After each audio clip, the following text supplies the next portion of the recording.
আদম আলাইহিস সালাম, ওনাকে বলে দেয়া হয়েছিল উমরুকা আলফু সানা, তুমি পৃথিবীতে বাঁচবে 1000 বছর। কয় বছর? সাইয়েদনা আদমের সামনে অনেকগুলো রূহ রাখা হলো। সাইয়েদনা আদম বললেন, এরা কারা? আল্লাহ বললেন, এরা হচ্ছে নাসালুক, তোমার বংশধর, পৃথিবীতে তোমার পরে এরা পৃথিবীতে আসবে। সাইয়েদনা আদম বললেন, আল্লাহ ওই যে একটা রূহ দেখা যায়, এটার নাম কি? আল্লাহ বললেন, হাদা ইবনুকা দাউদ, এটা তোমার ছেলে দাউদ, সে দুনিয়াতে নবী হয়ে আসবে, তার ছেলে সুলাইমানও নবী হয়ে আসবে।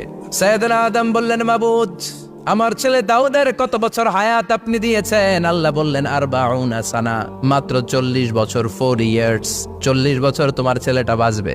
ও আল্লাহ, আমি বাঁচবো কয় বছর? তুমি বাঁচবা 1000 বছর। সুবহানাল্লাহ।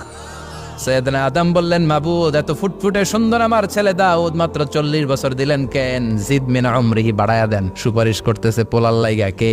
বাবা। আল্লাহ আপনি বাড়ায়া দেন, আল্লাহকে বাড়ানো যাবে না। লেখা হয়ে গেছে, রুফিআতিল আকলাম ওয়া জাফফাতিস সুহুফ, কলম তুলে